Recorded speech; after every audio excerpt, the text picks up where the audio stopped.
don't think entrepreneurs have a problem being the visionary, okay?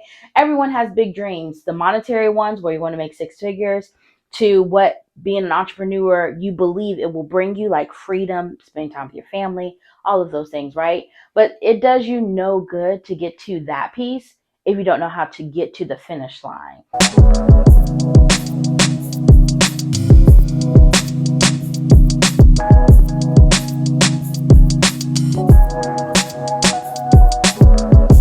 Hey, you guys, how you doing? How's your mother, brother, sister, cousin doing? Hope you're doing well. And today, this is episode 5, right?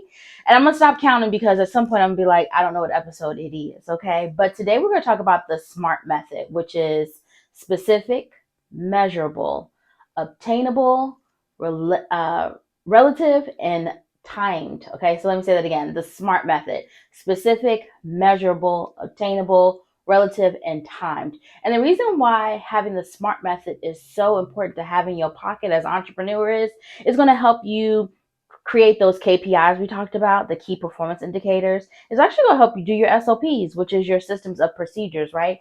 I don't think, again, I've said this before and I'll say it again, I don't think entrepreneurs have a problem being the visionary, okay? Everyone has big dreams, the monetary ones where you want to make six figures, to what being an entrepreneur you believe it will bring you, like freedom, spending time with your family, all of those things, right? But it does you no good to get to that piece if you don't know how to get to the finish line.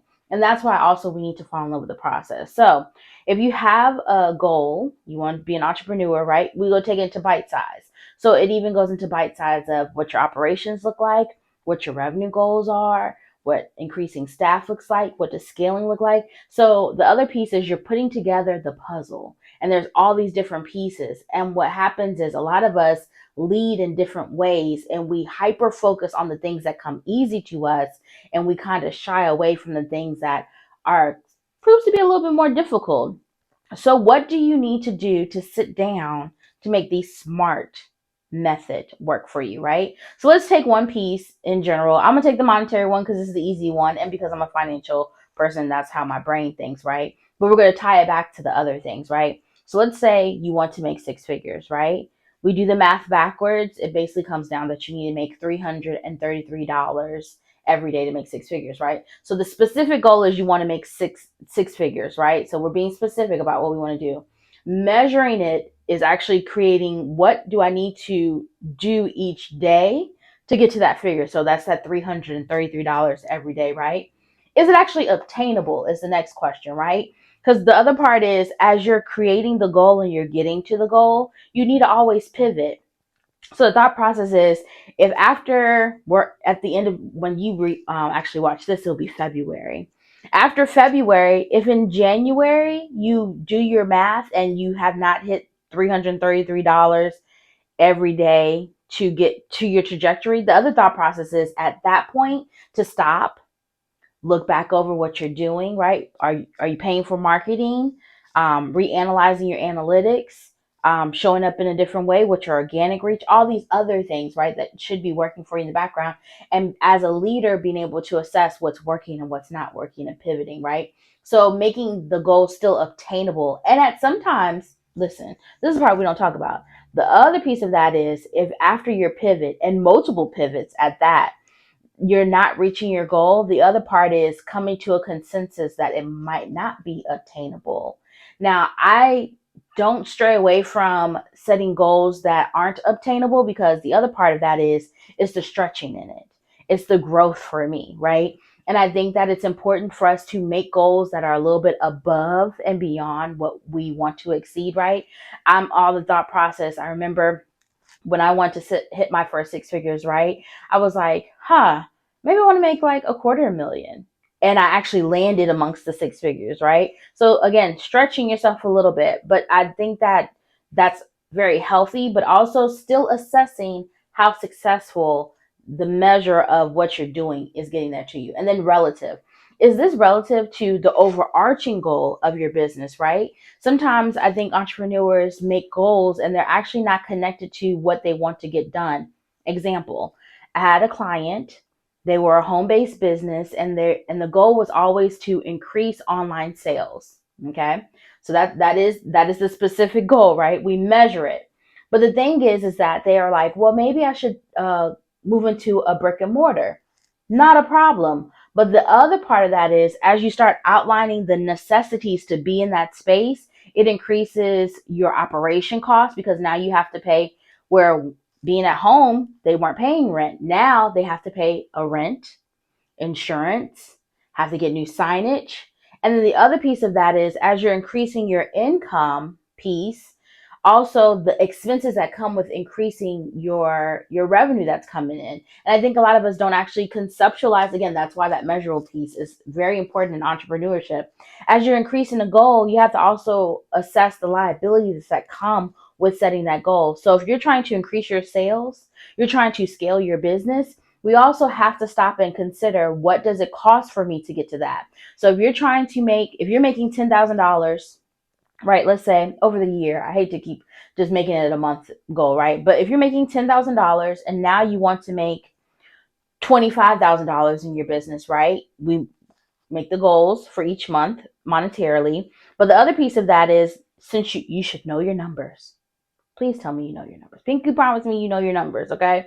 If you know your numbers, you can now quantify how much money you probably spend on product, or maybe your time if you're a service-based business, right? To go from making 10 to 25,000. And then the other piece is like, how much inventory and how much time is it going to take you to now make, instead of making $10,000 worth of product, to making 25? Because now it's going to take you more time. I think we really seriously have to consider the liability of scaling our business. And I can tell you right now, and I think I've read it somewhere, but they said when you make your first 100, you're actually realizing like, oh, you're proving your concept. Then you make your first couple $1,000s, then you're finding consistency.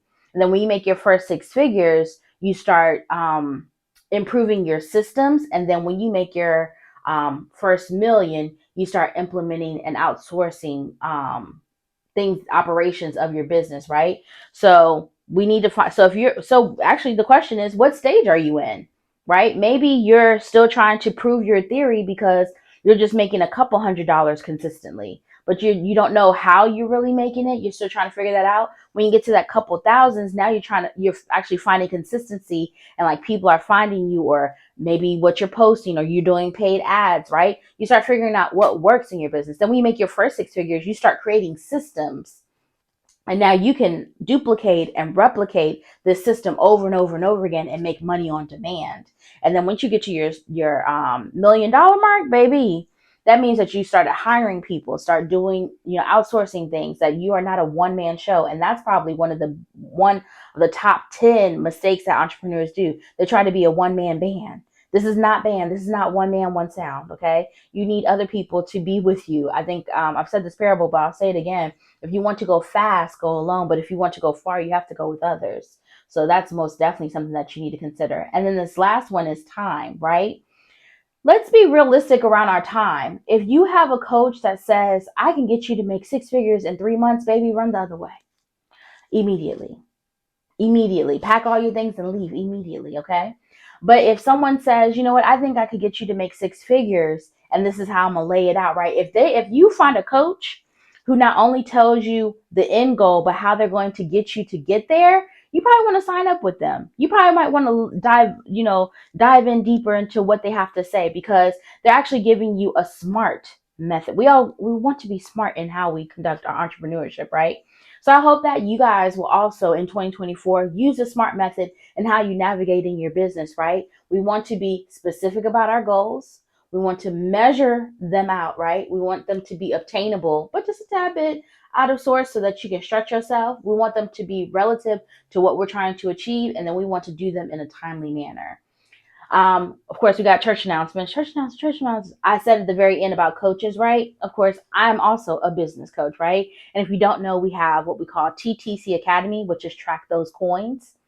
The academy is $24.99 a month, and we go over all the SMART methods, right, in how we conduct our business, right? So you're going to get a one-pager business plan. You're going to get encouraging information. You're going to get compliance updates with the state and the federal government. If you don't know, recently they just put out a BOI, which is the beneficiary ownership information that you have to fill out before the end of the year if you opened your business prior to 2024. So if you opened your business, got your LLC December 31st of 2023, you have until the end of this year to fill it out, or it's a $500 penalty.